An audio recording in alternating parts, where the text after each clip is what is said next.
Si tu m'as donné ta vie, je te donne la mienne. Dans le froid de la nuit, mon cœur t'appartient. Et quand la tristesse arrive, je sais tu es là, toujours près de moi. Bon mercredi et bienvenue à votre émission La Victoire de l'amour. J'espère que vous allez bien ce matin. Comme on le fait tous les mercredis, on rejoint notre amie Geneviève.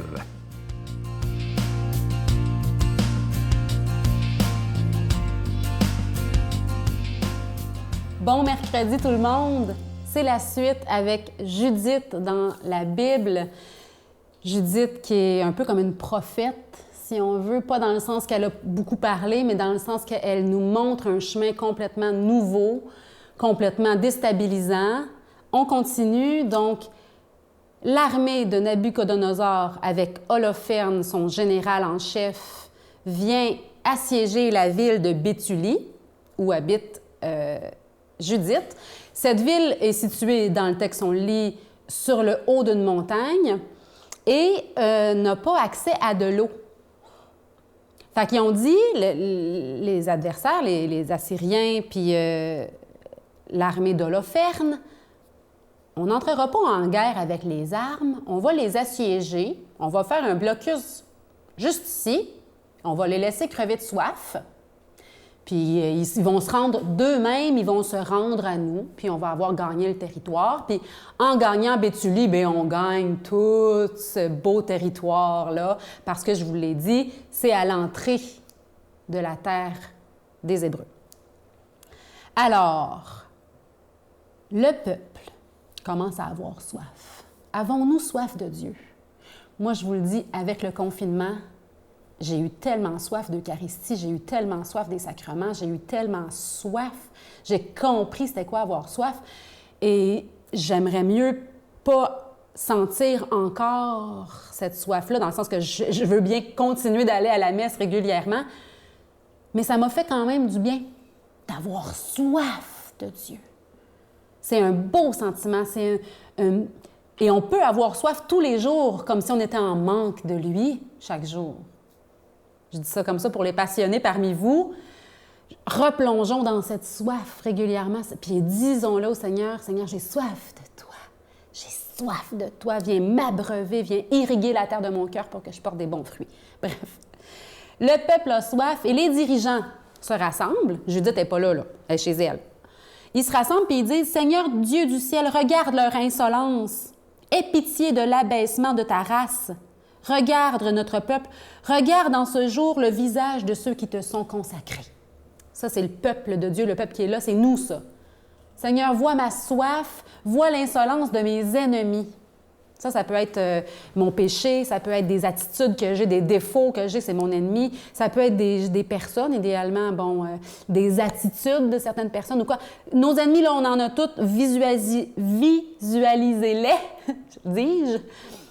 On visualise nos ennemis, puis on dit, regarde, Seigneur, là, j'ai besoin de toi. Hein? Ayons besoin de Dieu et disons-lui. Et ce qui arrive, c'est que Judith a connaissance de ça. Le peuple dit, on va donner à Dieu 5 jours. Si dans 5 jours, il n'a pas fait tomber la pluie du ciel ou quoi que ce soit, on se rend. Et Judith dit, elle les reçoit chez eux, les dirigeants, puis elle les sermonne. C'est pas comme ça que Dieu fonctionne. Dieu n'est pas soumis à aucune de vos règles. Dieu est plus grand que tout. Et là, Judith apparaît comme la grande prophète qui dit « Dieu est plus grand que tout. Je vais vous montrer comment il marche. » À la semaine prochaine. Notre Père qui es aux cieux, que ton nom soit sanctifié, que ton règne vienne, que ta volonté soit faite sur la terre comme au ciel. Donne-nous aujourd'hui notre pain de ce jour. Pardonne-nous nos offenses comme nous pardonnons à ceux qui nous ont offensés. Ne nous laisse pas entrer en tentation, mais délivre-nous du mal, car c'est à toi qu'appartient le règne, la puissance et la gloire, pour les siècles des siècles. Amen. Mon Père, je m'abandonne à toi. Fais de moi ce qu'il te plaira. Quoi que tu fasses de moi, je te remercie. Je suis prête à tout, j'accepte tout, pourvu que ta volonté se fasse en moi, en toutes les créatures. Je ne désire rien d'autre, mon Dieu. Je remets mon âme entre tes mains.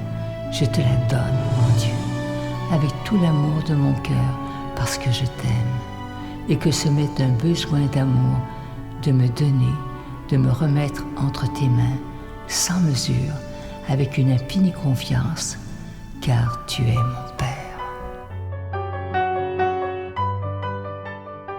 Je suis tellement content de vous parler de ce magnifique cadeau du mois pour le mois de la rentrée, le mois de septembre. Il s'agit d'une exclusivité de la Victoire de l'amour. Il s'agit d'un pendentif, le pendentif de l'ictus. Vous savez que l'ictus, qui est la forme du poisson, était le premier signe des chrétiens au début de l'Église, donc il y a plus de 2000 ans. C'était une façon, parce que les chrétiens étaient persécutés, une façon de se reconnaître entre croyants. Et ce qu'il y a de spécial dans ce bijou de l'ictus de cette année, c'est qu'il y a la croix à l'intérieur. Donc vous avez dans le même bijou les deux signes des premiers chrétiens, le poisson et la croix. Le bijou, à votre demande, il est avec la chaîne et il est en acier inoxydable. Il est déjà béni. Vous le recevrez avec un don de 25 $ et si vous en voulez deux, avec un don de 40 $. Je vous donne l'adresse. La Victoire de l'amour, case postale 120, succursale Boucherville à Boucherville, le J4B 5E6. Je vous la redonne. La Victoire de l'amour, case postale 120, succursale Boucherville à Boucherville, le J4B 5E6. Également par téléphone, par carte de crédit du lundi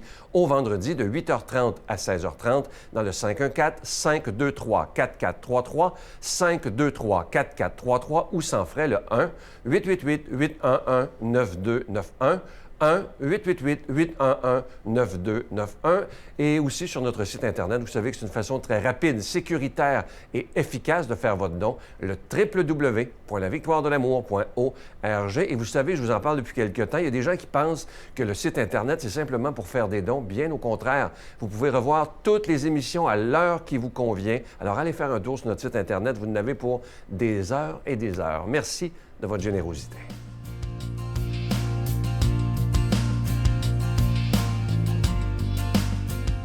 Mon Dieu, donnez-moi la sérénité d'accepter les choses que je ne peux changer, le courage de changer les choses que je peux et la sagesse d'en connaître la différence. Amen. Aujourd'hui, la parole de Dieu est proclamée par quelqu'un qu'on apprécie beaucoup, Brigitte.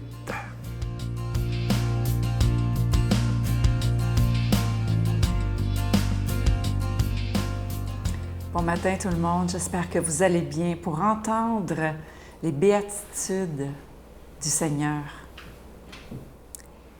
Et Jésus, levant les yeux sur ses disciples, déclara: « Heureux, vous les pauvres, car le royaume de Dieu est à vous.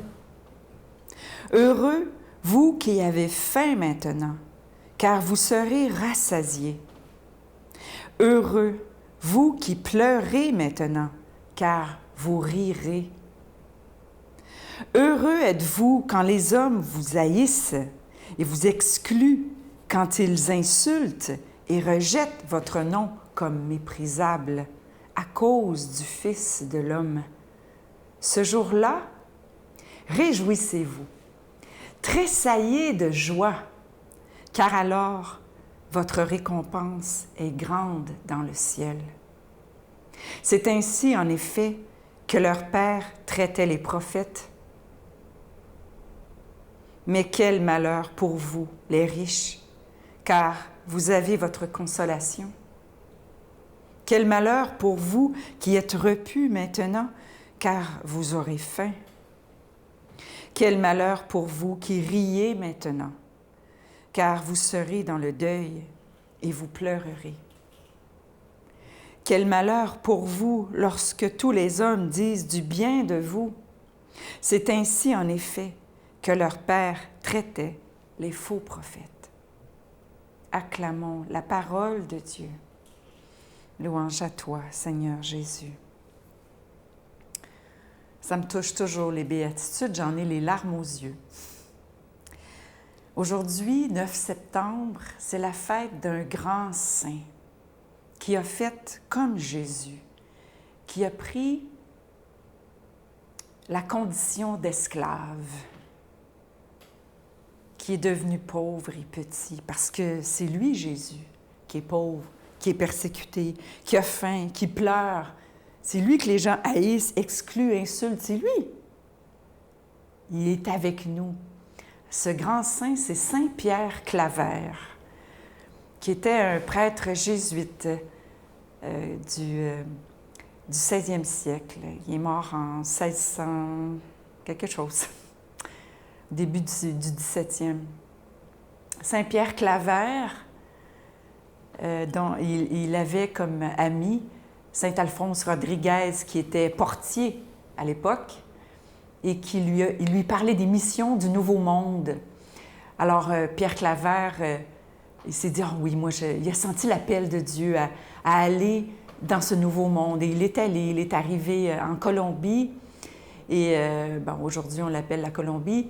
Et toute sa vie, Pierre Claver a offert sa vie aux esclaves noirs qui arrivaient d'Afrique dans les négriers, dans des conditions épouvantables. On le sait aujourd'hui. Mais lui, à l'époque, il était probablement un des seuls qui avait de l'affection pour les esclaves noirs qui arrivaient en lambeaux.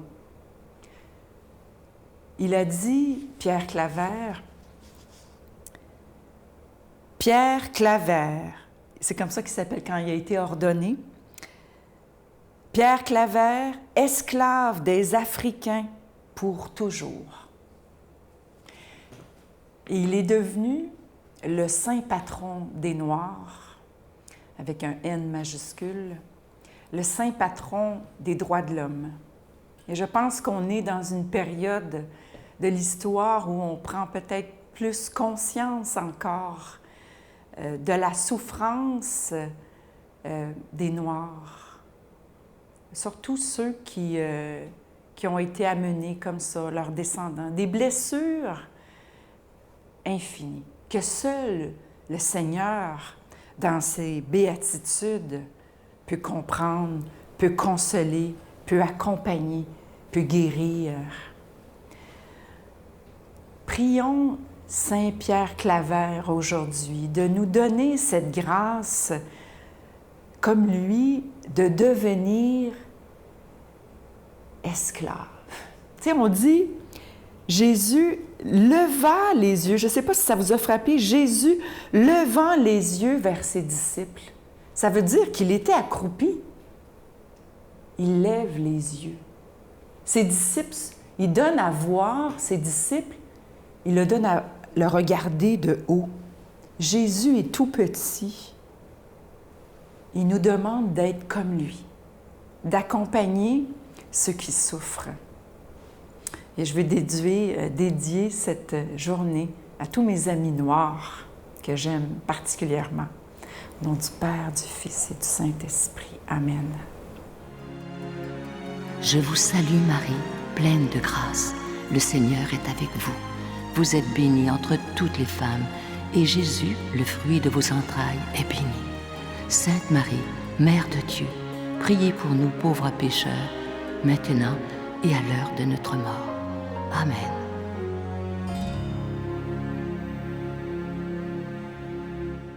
Avant de vous quitter, je vous laisse avec une belle pensée. C'est tellement vrai, je vous parle souvent de ce sujet-là et je vais en parler très souvent. Écoutez bien. Assure-toi d'avoir pardonné à tous ceux qui t'ont fait du mal. Et ensuite, laisse le Seigneur guérir les blessures de ton cœur. Ça, c'est tellement vrai. Il y a tellement de gens dans le courrier que je reçois, que ce soit par papier ou par Internet, des gens qui, parfois, me disent « je ne peux pas pardonner » ou « je ne veux pas pardonner ». Et je réponds toujours « c'est pas facile de pardonner ». Des fois, c'est pas vrai, les gens qui disent oh, « c'est facile, je pardonne comme ça ». Non, c'est pas vrai, ça, là. Quand les gens nous ont vraiment fait du mal, c'est extrêmement difficile de pardonner. Mais si on n'y arrive pas, on peut demander à Dieu « viens pardonner pour moi, viens m'aider à pardonner ». Et je vous répète, ce qui est très important, il y a des gens qui pensent que si je pardonne à quelqu'un, je dois aller prendre un café avec ou aller prendre un souper avec. C'est pas ça pantoute. Pardonner, c'est de dire je te donne l'amour par-dessus le mal que tu m'as fait, mais pour mon bien, nous ne reprendrons pas la relation. Bye bye.